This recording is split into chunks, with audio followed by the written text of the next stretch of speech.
नमस्कार दोस्तों, मैं प्रियांश सोमवंशी स्वागत करता हूं आपका आपके अपने YouTube चैनल सक्सेस गुरुजी में। ठीक है, देखिए जैसे मैं आपको बताता आ रहा हूं कि इसमें मैं प्रीवियस ईयर्स क्वेश्चन और जो इंपोर्टेंट क्वेश्चन हाल ही में चल रहे हैं या फिर आपके कुछ डाउट हो सकते हैं उन सभी को क्लियर कराने के लिए आता हूं। ठीक है, तो आज भी एक नया डाउट है, बच्चे का है किसी का, उसने फोटो खींच के भेजी थी, तो इस डाउट को सॉल्व करते हैं। देखिए जो ये डाउट है ये आपका पार्टनरशिप के ऊपर लेकर है कि पार्टनरशिप में आप कैसे बिहेव करते हैं। देखिए इस क्वेश्चन को करने के लिए आपको थोड़ा एलसीएम और एचसीएफ लघुत्तम समापवर्तक और जो है आपका महत्तम समापवर्तक जो होता है एलसीएम और एचसीएफ जो होता है हाईएस्ट कॉमन फैक्टर, उन सबका थोड़ा अंदाजा होना चाहिए, उससे क्वेश्चन ज्यादा इजीली हो जाएगा। ठीक है, चलिए तो आज मैं मेथड अपना बताता हूं कैसे मेथड से हम करते हैं।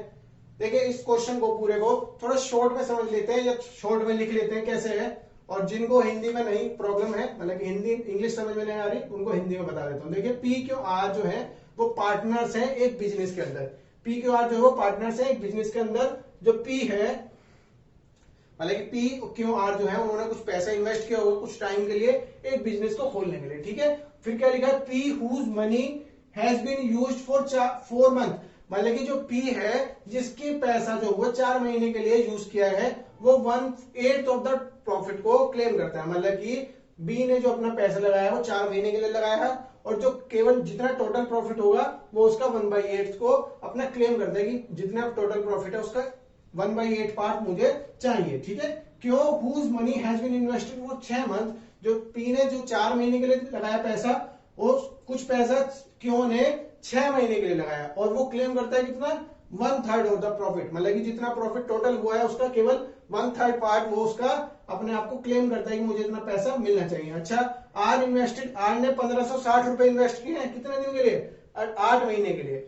1560 रुपए 8 महीने के लिए आर ने इन्वेस्ट किए हैं। ठीक है, तो आपसे पूछ रहे हैं कि पी और क्यू ने कितना कंट्रीब्यूट किया होगा या फिर पी और क्यू ने कितना इन्वेस्ट किया होगा। देखिए शॉर्ट में लिख लेते हैं, क्या जो पी है उसने 4 महीने के लिए पैसा लगाया, कुछ अमाउंट मान लीजिए एक्स मान लीजिए, कुछ भी मान लीजिए, वैसे तो मैं इसको एक के फॉर्मूले से कराऊंगा। ठीक है, और क्लेम करता है कितना, 1/8 पार्ट, 1/8 पार्ट वो क्लेम करता है। अच्छा, क्यों ने कितने महीने के लिए लगाया भैया, 6 महीने के लिए, ये लिखा हुआ है, और क्लेम कितना करता है 1/3। इसकी जो वैल्यू है, मतलब कि जो इसने पैसा लगाया वो कुछ अलग भी हो सकता है, जो इसने पैसा लगाया है क्यों ने बिजनेस के अंदर वो अलग भी हो सकता है, और क्लेम करता है 1/3 पार्ट। ठीक है, और आर ने लगाया कितना, 1560 रुपए, कितने दिनों के लिए, 8 महीनों के लिए।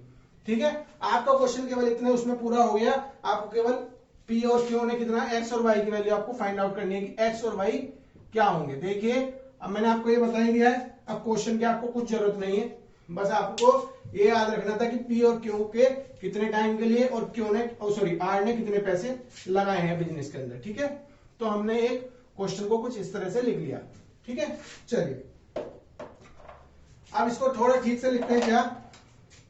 चलिए पी ने, क्यू ने और आर ने, मान लीजिए पी ने एक्स, मान लीजिए यहां पे कंट्रीब्यूशन लिख लीजिए या फिर आप बिजनेस में इन्वेस्टमेंट कर लीजिए। इन्वेस्टमेंट को आपने आई से डिनोट कर दिया। ठीक है, आई से मतलब इन्वेस्टमेंट। ठीक है, और आपने वाई अमाउंट जोड़ा, क्यू ने लगाया, और पी अमाउंट एक्स अमाउंट लगाया पी ने। आर का हमें पता ही है 1560 रुपए लगाया जैसे लिखा हुआ है। मंथ लगा लीजिए या टाइम लगा लीजिए, टी से डिनोट कीजिए। टी है इसमें 4 मंथ्स, इसमें 6 मंथ्स है और इसमें 8 मंथ्स है, तो कोई फर्क नहीं पड़ेगा, सारे के सारे मंथ्स में है।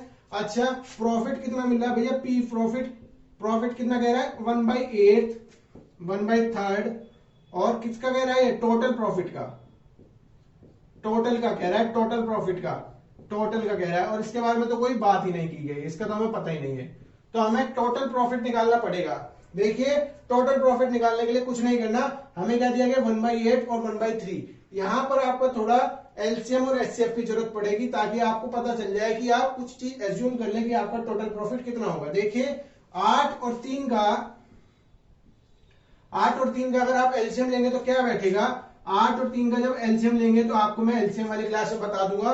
वैसे 8 और 3 के जो फैक्टर होंगे वो आपका जो 8 या 24 जो है वो आपका एलसीएम हो जाएगा, क्योंकि 8 के फैक्टर होंगे 2 गुणा 2 गुणा 2 और 3 के फैक्टर होंगे 3। तो इसमें क्या कॉमन है, 2 की पावर 3 है और 3 कॉमन है, तो 2 की पावर 3, 8 और 3 24। तो इसके जो एलसीएम आ गया वो 24 आ गया। इसका मतलब आपने यहाँ पर लिख लीजिए, यहाँ पर एज्यूम किया है करीबन कि टोटल प्रॉफिट जो है वो आपका 24 आ जाएगा। ठीक है, अब यहाँ पर एलसीएम लिखकर 24 क्यों लिखा, ताकि हमें 1/8 लिखने की जरूरत ना पड़े, यहाँ पर 1/3 लिखने की जरूरत ना पड़े। ये हमने 24 जो है अज्यूम कर लिया कि 24 का कोई फैक्टर जो है वो आपका प्रॉफिट होगा। ठीक है, एलसीएम लेकर इसलिए लिया। अब देखिए कितना आसान हो जाएगा, आपका टोटल प्रॉफिट का 1/8 पार्ट जो है वो पी क्लेम कर रहा है। टोटल प्रॉफिट आपका एलसीएम लेकर कितना है 24, तो इसका मतलब क्या है कि P जो है वो 1/8, 1/8 कितना होगा, 3 पार्ट जो है 1/8 24 का 1/8 कितना होगा 3, 8 से 24, तो मतलब कि 3 पार्ट जो है टोटल प्रॉफिट का वो क्लेम कर रहा है कौन, P क्लेम कर रहा है। अच्छा क्यों कितना कर रहा है 1/3, तो 1/3 जब 24 का करेंगे तो 8। ठीक है, और जो अब आपको वैल्यू R की नहीं पता थी वो आपको R की वैल्यू निकल जाएगी, 8 और 3 11, 24 में से 11 घटाएंगे तो 13 वैल्यू जो होगी आपकी किसकी आ जाएगी, 8 और 3 11 और 13, टोटल प्रॉफिट देखिए आपका ये हो गया। मतलब जो आपने पैसा इन्वेस्ट किया वो आपका 3:8:13 के रेशियो, मतलब कि इसमें रेशियो में आपका 3:8:13 के रेशियो में जो है वो आपका पी क्यू आर में डिवाइड हो जाएगा। ठीक है, अच्छा तो आपको पता चल गई भैया 1560 गुणा 8 महीने। अब इसको भी थोड़ा सिंप्लीफाई करके लिख लेते हैं, 8 लिखने की जरूरत नहीं है।